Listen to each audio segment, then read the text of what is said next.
Generation G আৰু generation Zubeen দুটা বেলেগ বস্তু। মই জুবিন যুগৰ মানুহ বুলি সকলোৱে জেনাৰেশ্যন জুবিন বুলি নিজকে বুকু ফিন্দাই চিনাকি দিব পাৰে, কিন্তু জেনজি বুলি ক'ব নোৱাৰে। কিয় জানেনে? কাৰণ জেনজি হ'বলৈ আপুনি 1997 চনৰ পৰা 2010 চনৰ ভিতৰত জন্ম হ'ব লাগিব। এই সময়ছোৱাত জন্ম হোৱা লোকসকলক জেনাৰেশ্যন জি বুলি কোৱা হয়, তেওঁলোক জুমাৰ্ছ। নতুন প্ৰজন্ম বুলি ক'লে বৰ্তমান আমি যাক বুজাম তেওঁলোক এই সময়ছোৱাত জন্ম হোৱা ল'ৰা ছোৱালী। সমগ্ৰ বিশ্বতে এই জেনজিসকলক কিয় ইমান বেছি বহুলভাৱে চৰ্চিত আৰু প্ৰভাৱশালী জানেনে? কাৰণ তেওঁলোক সামাজিকভাৱে সচেতন এটা প্ৰজন্ম। কোৱা হয় যে তথ্যৰ ওপৰত ভিত্তি কৰিয়ে এই প্ৰজন্মই কথাবোৰ বিশ্বাস কৰে নতুবা কথাবোৰ চিন্তা কৰে। এই প্ৰজন্মক কোনেও মূৰ্খ সাজিব নোৱাৰে।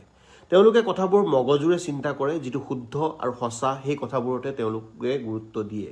জেনজিসকলক সহজে মেনিপুলেট কৰিব নোৱাৰে। জেনজিসকলেই প্ৰথমটো প্ৰজন্ম যিয়ে জন্মৰ পৰাই হাতত ইণ্টাৰনেট, স্মাৰ্টফোন আৰু ছ'চিয়েল মিডিয়া পাইছে। সকলো তথ্যই হাততে পাইছে। তদুপৰি এওঁলোক সামাজিক ন্যায়, জলবায়ু পৰিৱৰ্তন আৰু মানসিক স্বাস্থ্যৰ দৰে গুৰুত্বপূৰ্ণ বিষয়ত অতি সজাগ। তেওঁলোক যথেষ্ট অধ্যয়নশীলো।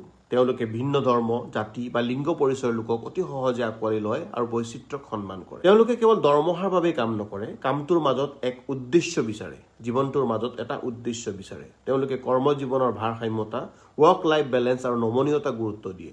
যদি কোনো কামে তেওঁলোকক অত্যাধিক মানসিক চাপ দিয়ে, তেন্তে তেওঁলোকে সেই কামটো এৰি দিবলৈ কুণ্ঠাবোধ নকৰে। এটা কামতে একঘেয়ামীকৈ লাগি থকাতকৈ তেওঁলোকে আন কামবোৰতো পৰীক্ষামূলক কিছু গৱেষণা কৰি ভাল পায়। সেয়ে বহুলোকে এই জেনজিসকলক ভয় কৰে, কাৰণ তেওঁলোকে কাকো ভয় নকৰে, কাকো খাতিৰ নকৰে, কাকো পৰোৱাই নকৰে।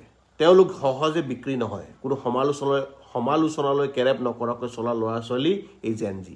জেনজিয়ে কেৱল ন্যায়ৰ পক্ষত থিয় দিবলৈ মন কৰে। নতুন প্ৰজন্মৰ এই ল'ৰা ছোৱালীখিনিৰ অদম্য সাহসৰ বাবেই বহুতে তেওঁলোকক নিয়ন্ত্ৰণ কৰিবলৈ চেষ্টা কৰা দেখা যায়। জেনজিৰ দৰে মানসিকতা গঢ়াটো বহুত কষ্টকৰ। জেনজি হ'ব পৰাটোও কষ্টকৰ আচলতে।